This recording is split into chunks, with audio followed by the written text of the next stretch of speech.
Welcome to Life Her Podcast, the podcast that guides you from the 9 to 5 grind to the freedom of your own path. Discover how to conquer life's challenges while pursuing your passions with unwavering faith. Because being an entrepreneur is not easy. So let's get to it. Hey everyone, I'm Yvette Lloyd, host of Life Her Podcast. Welcome back, and I appreciate you guys for listening and tuning in for all of the previous episodes. Today we have a very special guest who has worked in for thousands of people nationwide. Joining us, Dr. Lewis, also known as the Student Loan Doctor. She is the powerhouse behind the Student Loan Doctor LLC, the first Black woman owned student loan repayment company in the U.S. Dr. Lewis and her team have helped over 50,000 clients navigate and complex world of the student loan repayment, securing forgiveness for over 50 million in debt. So you guys know we need this whole conversation because Dr. Lewis gonna get us all together and give us all the information that we need to be able to get ahead in life and get out of debt. Okay. So hey, Dr. Lewis, how are you? Hey, glad to be here. I love the intro. I'm like, yes, let's get started. Like come through. Yes, I'm happy. Yes, I'm excited about this conversation because I am informed about student loans, and it's so crazy is I've had student loans too, and I got a forgiveness letter, but it ain't Oh, off my credit. well, we could talk about that because that's a lot of people right now. It's a lot of things being held up. And one of them is the removal of it coming off of your credit. So we can get into that conversation for sure. Yes. I'm excited. So tell me, what inspired you to start the Student Loan Doctor LLC, and how did it become your passion about helping people with their student loan debt? Well, I was doing the work for years, and my professional background was that I was working for a college. My trajectory was to be a college president, and I was working with adult learners, and I was helping inform them on their education choices, understanding financial aid, career counseling, and so that was my world. And what happened in the middle of that is, I said, you know what, I was in my later 20s. I said, I gotta get my own self together because I was understanding how this thing was going to really impact me as I wanted to make bigger decisions like home buying, things of that nature in my 30s. So I took a financial literacy course at church, and I already had a lot of knowledge about student loans and the practices thereof because of my professional background. Well, long story short, here I am at this financial literacy course, and I'm telling people, the teacher's giving me the stage, mind you, and I'm supposed to be a participant. I'm like, well, here's what you do with your loans. So then after class, true story, people started kind of congregating in the hallway and they wanted to ask me questions. Now, I believe in being a servant of the Lord. So I answered the questions. I know that's right. Next week, come back to class. Now, there's a line that's waiting after class. And I'm just giving you the cliff notes of this, but long story short, my finances were so jacked up at the time because it wasn't that I wasn't making money. I had a bad relationship with money, like robbing Peter to pay Paul, that I was on like a IOU promise to pay as I can for this program at the church. So I felt like the pastor was trying to use my gifts to make up for this lack of funding, you see? So he was like, well, if you could just help a few servants of the Lord just with their questions. Girl, look, it's people lined up to talk about loans. So I'm doing informal consultations. Okay. The following week, the line is outside the church around the corner. I said, now hold on. Now wait a minute. Now I'm gonna have to come up with this money because I don't think the Lord said to do this. So long story short, it got me thinking like this could be a business because I'm not foreign. I want to be clear when people hear what I say because somebody could be resonating with what I'm saying today. I always knew how to get some money now. Okay. I've been in sales. Mhm. I had a bad relationship with managing the money. So I don't miss no opportunity. So I was like, this might be a business. I'm like, if they would have paid me for 30 minutes, I just made it up. So I said, all right, I actually have started a business. And I said, if you guys want to book with me, you can book with me and meet me at the corner bakery. And if anybody listening knows, entrepreneurship starts at Panera Bread, Corner Bakery, Cozy, and Starbucks. Okay. Free Wi Fi, one cup of coffee. So people started meeting me there, and nobody missed their appointment. No one. And Mm. I think I was charging like 35 or $50 for the 30 minutes. And then I opened up my first little office location. And my office was the size of a closet. You just don't move too much. I just wanted to be professional. People start coming there. And then social media, long story short, in 2018, did this weird thing where like blew up my business. We posted how we were the first African American woman owned student loan repayment company in the country, and all the blogs ran with it. And that was a great hit. And then we were on every radio station, every TV, and then all this business has come in ever since. So just the power of podcast, press, media has been a game changer for us because it organically we were just saying how we help people. But that was the gist of it. I had to hire, scale, and now it's a seven-figure business. So I'm very, very grateful. I did not turn those people away after church. So Wow, girl, that ain't nothing but a blessing. You hear me? it has, yes. Now, and then again, in hindsight, who knows what's going on here? Because For real.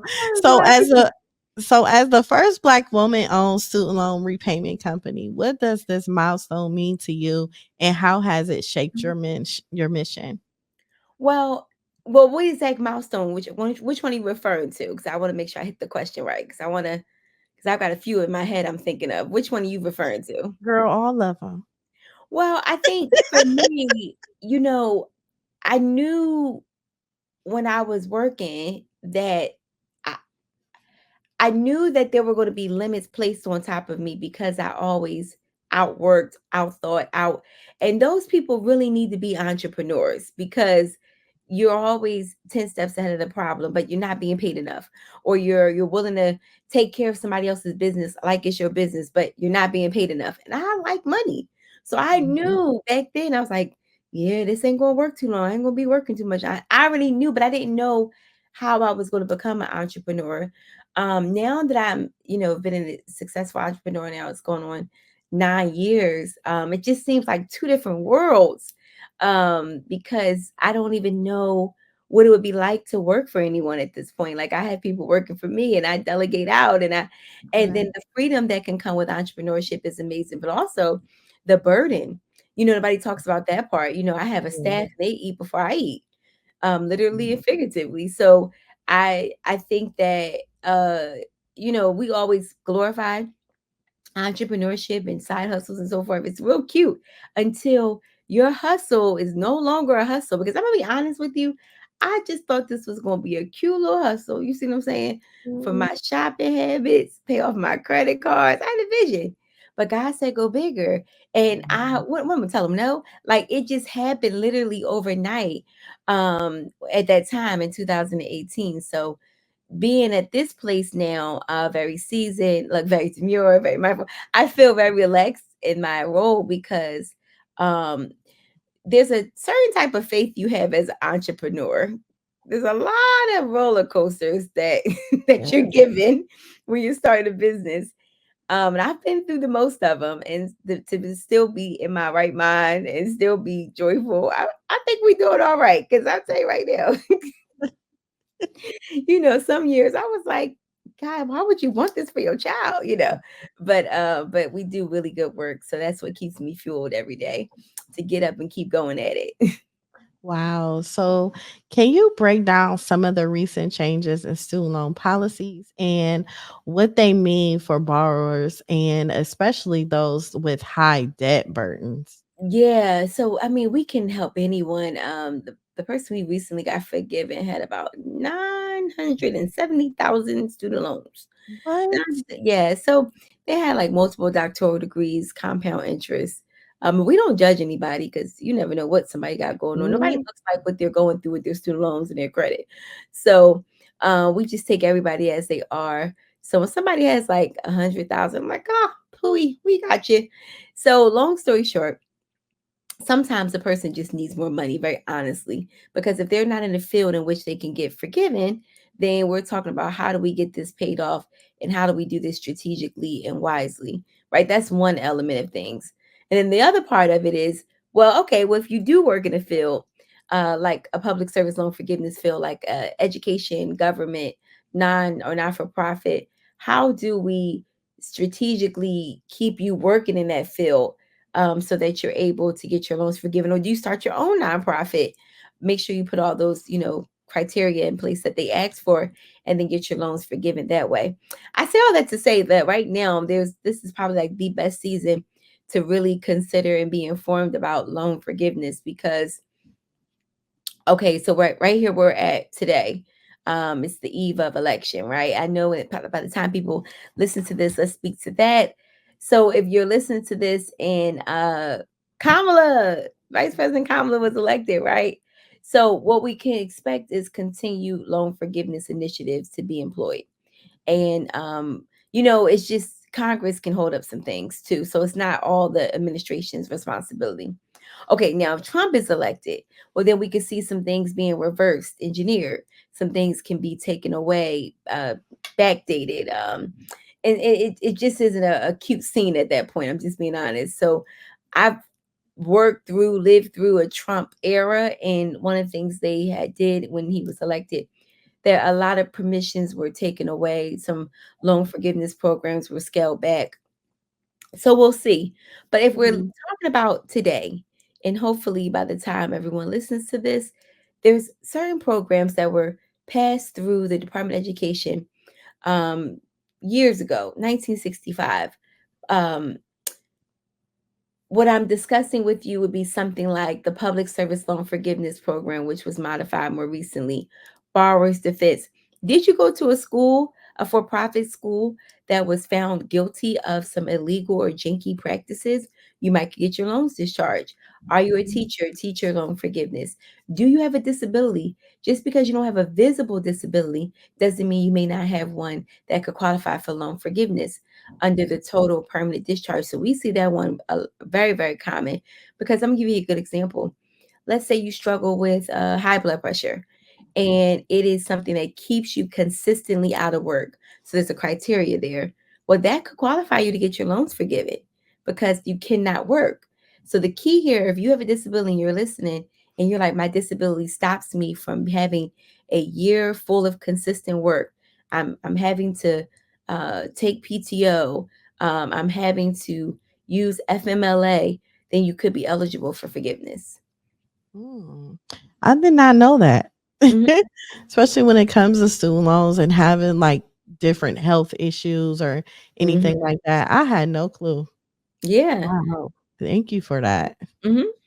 So, what are some of the common misconceptions about student loan forgiveness that you encounter in your work?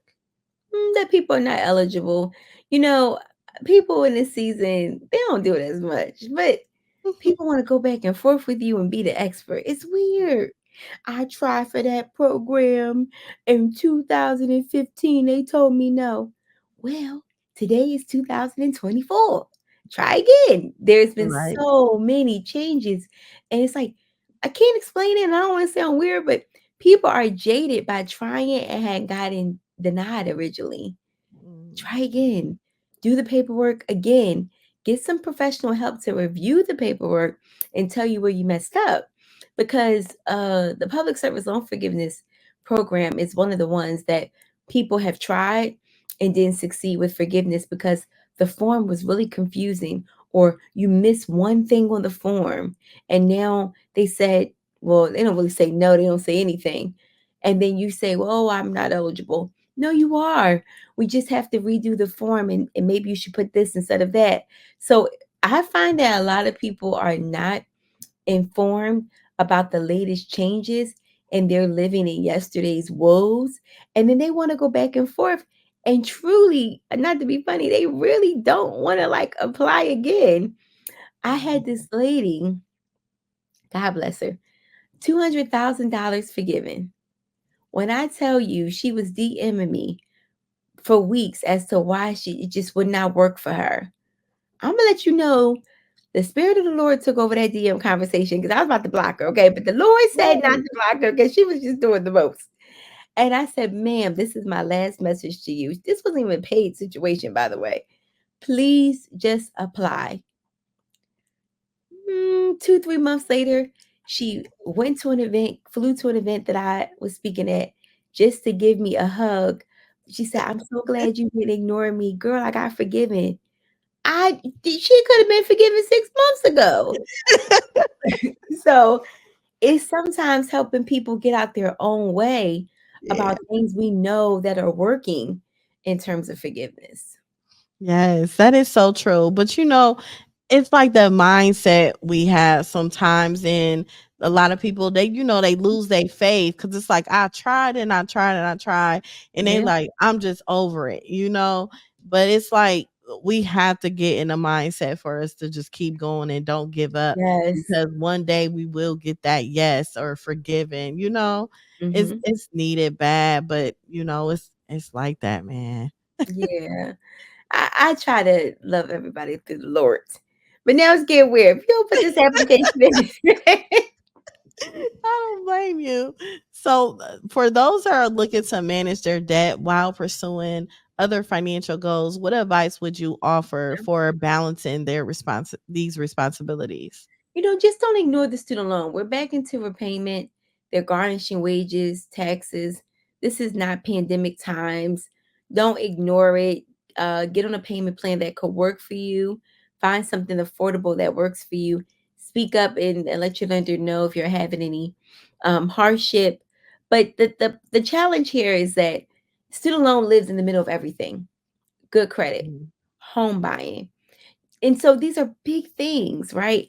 And so you just can't ignore it. And then when you go try to do these things or go around it, it's always shows up. So we just try to tell people, let's not skip these things.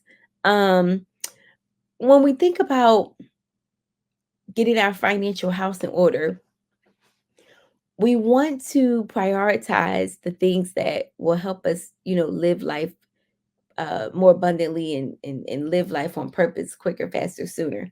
Well, what do I mean by that?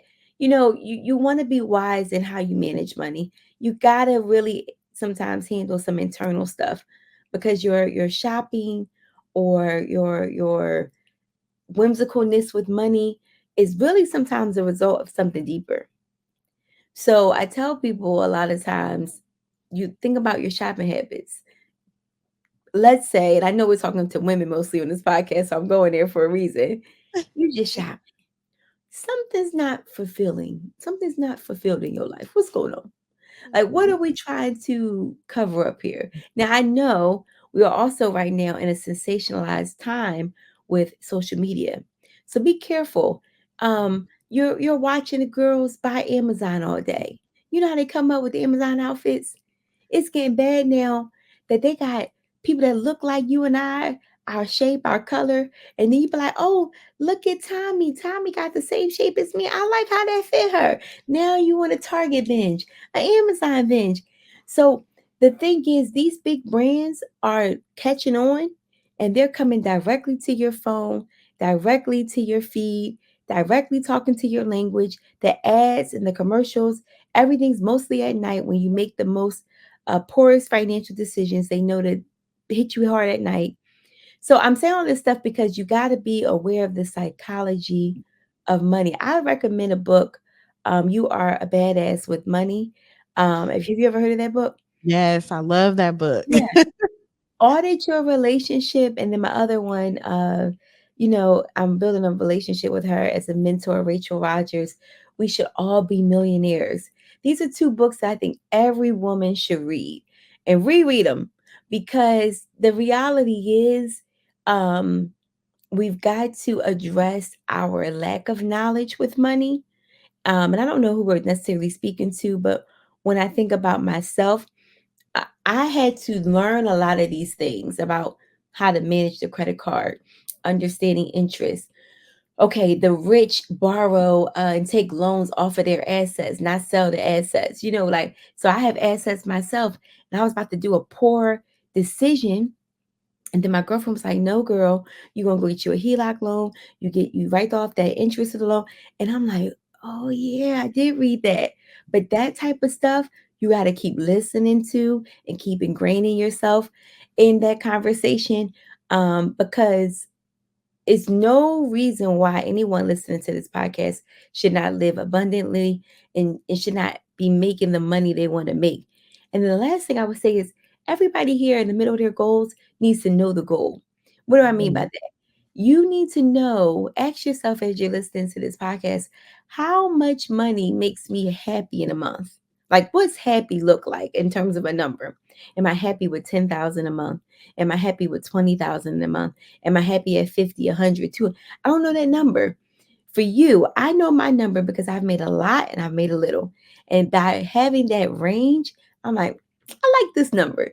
This number take home feels really, really good to me. I can travel. I can have my accommodations how I want them. I can eat what I want to eat. I can be a good giver. I can, and that makes me happy. People have to figure out what's making them happy, if that makes sense. Yes, it makes a lot of sense. So, Mhm. can you explain the types of loan repayment plans available and how borrowers can determine which is best for them? Well, the SAVE plan right now is on hold. I don't know when it's coming back. They don't know either. It's just like an indefinite hold. That was supposed to be the best plan ever. Oh Affordable, man. no interest accruing. So then we lost a good plan called the repay plan. If you have newer loans, you should look into a plan called Pay, PAYE. And then there is the income based repayment plan, which is what most people are opting into right now. It's okay. The pay plan, would be, I would say, the most preferred plan, but it would have to be for loans, I believe, that were created. I have to double check these numbers. I want to say after 2014. But if you have loans that are older than that, you want to look into the IBR plan.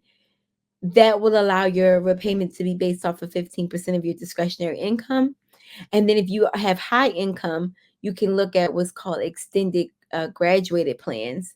And that allows you to break up your payments over a longer period of time. Uh, your income doesn't matter. So you just need to figure out what works best for you and your budget.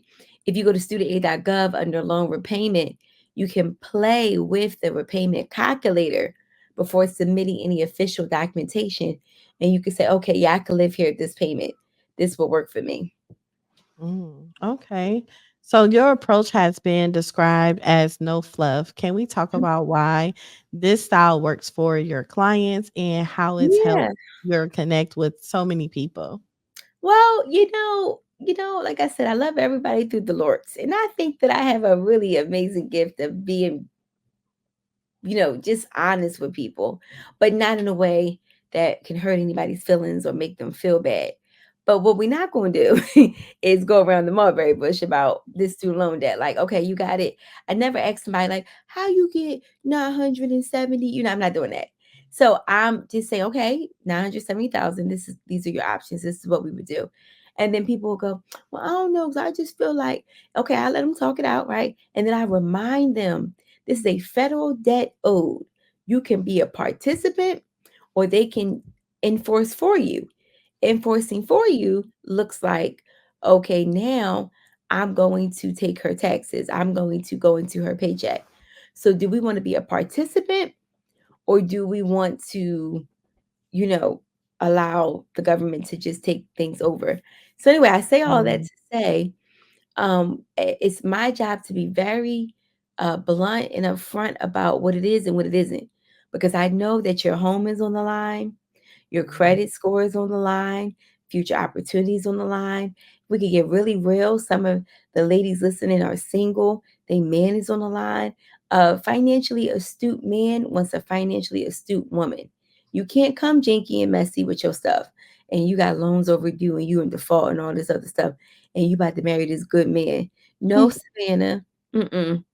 So you just have to start having these hard conversations with self because you will attract who you become.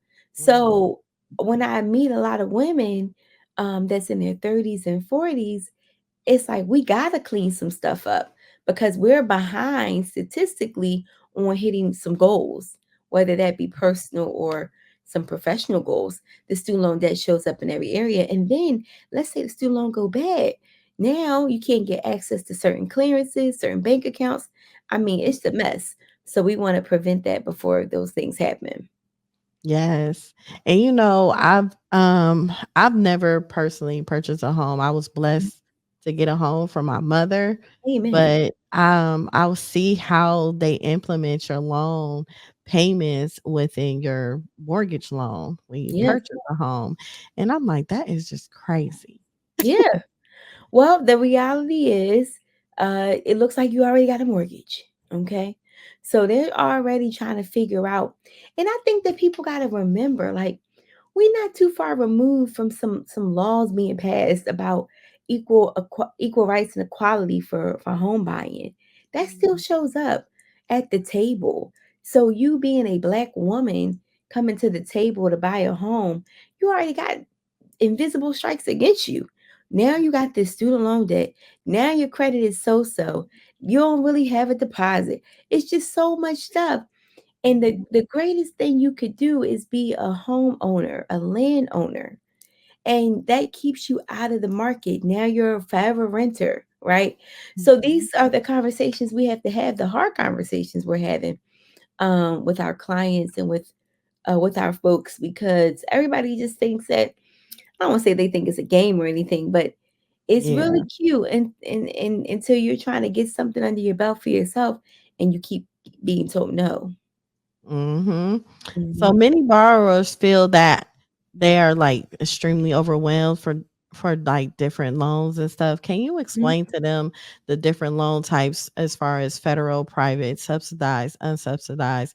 And can you break Mhm. down what borrowers need to know about each type and how it impact repayment? So there are two major types. There's a federal and a private loan. So we'll start with federal. So federal, you have an unsubsidized and a subsidized loan. An unsubsidized says, hey, interest is accruing no matter what from the origination of the loan. Subsidized loan, interest is accruing while in repayment. But if you were in school or you had some type of what we call economic deferment because of finances, that interest is on hold, everything's protected, not being billed. Right now, there's an administrative forbearance in place. So as long as you have a direct loan and you were originally in the SAVE plan, you're not accruing any interest on these loans while they kind of work and sort things out. Private loans are the bane of our existence. Some people took them out when they went to like HBCUs or private institutions. That private loan debt, you got to treat like it's on fire and pay it off and get rid of it quickly. There's no help, there's no forbearance coming for that private loan. That private loan is not protected federally. It's not, there's not many clause of collection practices in terms of protection that can be implemented. So you really don't want to keep a private loan around too long. You want to pay it off like it's on fire. And then when we think about just in terms of repayment options, you kind of are at the mercy of the lender when it comes to private loan debt because they can set the bar, set the tone, set the rules for repayment. Mhm. Um, Yeah, the private loan debt might be one of the worst. I know that with home buying recently, there were some changes made. You could, depending on how big the private loan was in the home purchase, you could put the two together and just have a Mhm. mortgage and pay off your private loan. So look into that. Have that conversation with the mortgage lender. That might be a good idea too. Um, but yeah, it private loans, if you're listening and you're thinking about, I want to take out a loan, nobody is recommending a private loan because they're really difficult to work with after graduation. Wow. That's a lot. That's a Yeah, lot. Whew. And what's so crazy? You really don't be thinking about what you're taking out until you right. have to later pay it. But Hmm. it's like you need your education, you need to do these different things. What changes would you like to see when it comes to us going to college to get our education and everything and not Yeah. being able to do all of that? So I have a saying that goes borrowing determination equals career compensation. Only borrow what you're estimated to make back in your first year. So if I'm going to borrow 80,000, I got to go into a field that's going to pay me 80,000 or more in that first year. But I don't want to borrow 80,000 and study the butterflies. Now, God bless the butterflies. Unless there's an amazing job I don't know about with these butterflies, why would we spend that much money on an investment that wouldn't pay itself back? So sometimes our students are emotionally driven or looking to go into liberal arts because it's not as taxing like science and math. But again, understanding the college costs and the playing field, it's $1 billion industry. How about we only, how do I put it? How about we only go to school for something that matters in terms of return on investment? I'm all for you studying and playing with the butterflies, but you got to do that at the library and YouTube University. Okay, you if you don't have disposable income to throw away when going to school. Like for example, my bachelor's degree was in anthropology. Do you know what that is? No, I don't. Nobody knows. But luckily, it was paid by a full ride scholarship. But I said to myself, I'm going to have to pull out all my skills. Luckily, I knew I had the gift of sales. And I sold people on hiring me my first like 2 jobs. And I knew that if I could just do a good job at these jobs, I could get whatever job I want. I just needed to say that I had a bachelor's degree. But in Mm. hindsight, was that probably the most reasonable or fruitful thing to do? No, because I don't know you personally to say, oh, your personality to get will get you far, will get you through the door. Most people don't have that type of personality when they can, sell water back to the ocean. I told people in my job interview, they said, well, with an anthropology degree, why should we hire you? I said, it's a great question. I said, anthropology is the study of people and cultures. And what I've been able to do, and I don't know, girl, I remember answering it like that. And then the guy looked at me, he took off his glasses, he said, you're going to be great at this job. You've got the RWS. That's all I needed to know. And I got hired.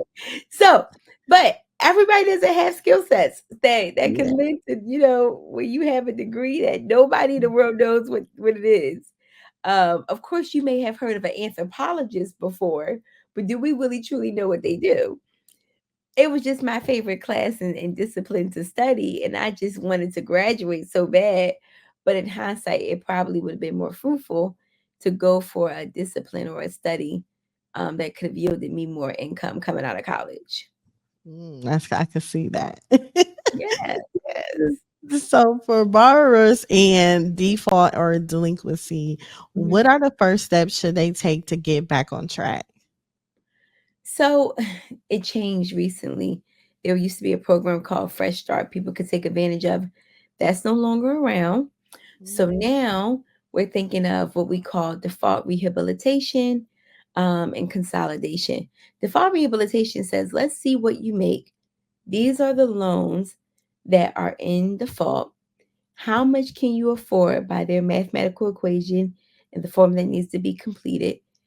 How much can you afford to pay on these student loans? How much can you afford to pay back? Um, so is this payment going to be $5 a month for 9 months, making sure you make every payment on time, or is it going to be higher? So the defaulted loan game is just no joke because default comes first, then garnishment. And so you're one step closer to having your taxes and your pay uh, levied as a result. Mm. So tell me this. I'm gonna give you a scenario. So I'm coming in as your client and I am like 130,000 in debt, student loans. Mhm. Um, at this current moment, I haven't made any payments or anything, but um I'm trying to get everything together. What is something that you can do to help me either get on track or get rid of the student loans? Well, if you're behind or in default, we can help people get out of default um, because we would help them navigate the rehabilitation program. If it's just that these loans are too expensive and you're not in default, you're in good standing, then let us do an income driven repayment plan with you and see what your more affordable options are. And when we talk about forgiveness, what program could we get you qualified for to get forgiven for? That makes a big difference too. Now, again, I tell people all the time, we're not genies or we don't perform magic tricks, but we do know a lot. And so we may know some loopholes or some give you some suggestions to navigate your debt a little easier, to come from up under it. A lot of it has to do with strategy and just being aware that these things are available. Okay, so another scenario, they had that website where you could apply to get your student loans forgiven. I Hmm. think it was like a year or 2 years Hmm. ago. So a lot of people have filled that out, but a lot of them have a letter and they haven't been able to see that the student loans end up coming off their credit or just and they remove them. So what is it something that you can do to help them be able to succeed and get it off of their credit and utilize the letter of what it was supposed to do? So there's two type of letters. You have to make sure you have the one I'm speaking to. The first one was Biden loan forgiveness, where people were supposed to get like 10 or 20,000. So that got canceled. That's no longer coming. Then there was another round of forgiveness that is still active and eligible, but it's on hold. So until Biden loan forgiveness comes off hold, there's nothing anybody can do. So if you did not get forgiven through PSLF or borrower's defense, then you have to wait. If you were forgiven under one of those two, it should take about 60 days to show on your credit. But if it's Biden's program, the revamped program, then we're waiting for we're waiting for the ban to be lifted off of Biden's case. Okay. So can you speak to the mental health aspect of carrying large loan debt and what advice do you have for borrowers struggling with the anxiety of repayment? Yeah, it's a very real thing. A lot of problems can be cured by money, maybe 90% of them, and 10% a good therapist can help. So, what I tell people all the time is that student loan debt can really put you in a headspace because of how it makes you feel about yourself, the opportunities it may block or prevent, and the shame and embarrassment. But the reality is, don't be ashamed, don't be embarrassed. There are way more people that owe high five and six figure numbers than they do not. So you're amongst good company, right? But the other thing is you got to remember that you're taking time to empower yourself to learn. On our platform, the Student Loan Doctor, they could find us on Instagram in this example. We teach and put out so much content. That's That's it. great. That's all we do. And so it's like you got to be able to tap in and get that help and support based off of what we're sharing and putting out there. But a lot of people also um, are skeptical. Yeah. I don't want to say lazy. They just don't get around to it. Or the problem is like this can't be that. This is not that season. This is the season to be tuned in and checking everything out that you believe could be eligible for you. Yes, for sure. So, how can parents and families better prepare their children to avoid overwhelming student debt, even if they aren't in a position to fully fund their education? Yeah, I think that parents should implement something called Scholarship Sunday. And this is where you get really into the nitty gritty with your students that are sophomores, juniors, and seniors about the college applying process, the cost of college. Don't sugarcoat stuff. Like, tell your kids what this cost would be. Can mommy and daddy, however, afford that? Yes or no? What do scholarships look like? You want to go to this school? Okay, these are the scholarships you're going to need to be trying to apply for. We have to set the tone high with expectations ahead of time. If you didn't already, it's never too late to reset them because what is happening is there's all of this loan forgiveness talk, but no one's taking action or applying on it. Right. And Yeah. that's weird, but if you knew ahead of time what you should know, then you would come out like, all right, I'm gonna graduate, work here for a few years, work here, get my 10 years of credit, get my loans forgiven. People need to have more strategy. Yes, they do. They do. So Hmm. looking ahead, what's your vision for the student loan doctor, and how do you hope to impact financial landscape for the future generations? Yeah, we're already living in our wildest dream, which is we are building out a B2B where we're training others to do the work that we do. So we already got about 300 people trained. Our students are making anywhere from 60K in 60 days. And they're just excited because it's life changing and it's, you know, something that if understood and tackled correctly, as a community, the African American community, of the women community, we would thrive. So I'm really, really proud of how we're growing that out and bringing others in to be experts, because there's no such thing in this field as competition, only collaboration. There's 46 million people that need this help. Nobody is competing for the 46 million people that need help. So I don't care if I train 1,000 people, they're all going to talk and connect to different people. Um, so we're doing that. That's been really exciting. And just being more professionally outside, speaking engagements, events, things of that nature, because I know that people like you, they will learn to trust you. Yes. That trust is big Mhm. because, a lot of people are burnt out from spending their money on services and they're not seeing results. And just dealing with the wrong people sometimes. And sometimes we have to at least just like you said, try. Yeah, You can't give up on something that you want to make your future better.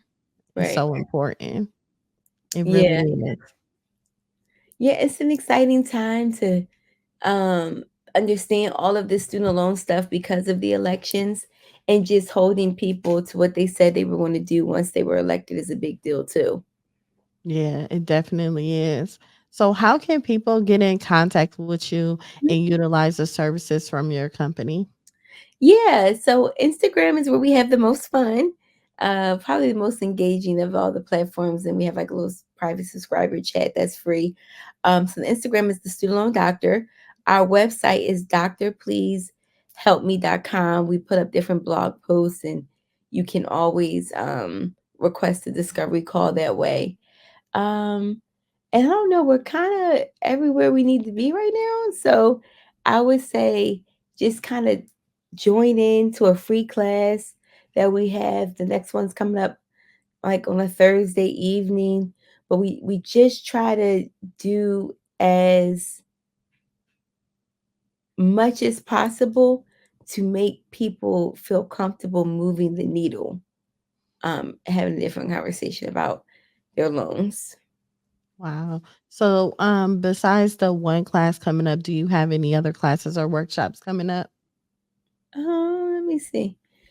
No, I think just right now we're focusing on the free class for student loans because we're just waiting to see kind of what happens with election, which Okay. way we need to pivot the conversation. So I'm sure after whatever happens, there'll be more classes. But I would say the main thing is let's just get under our belt who's going to be our leader so we can go from there. Okay. That's understandable. So what's one piece of advice that you wish every borrower knew before they actually took out their first loan?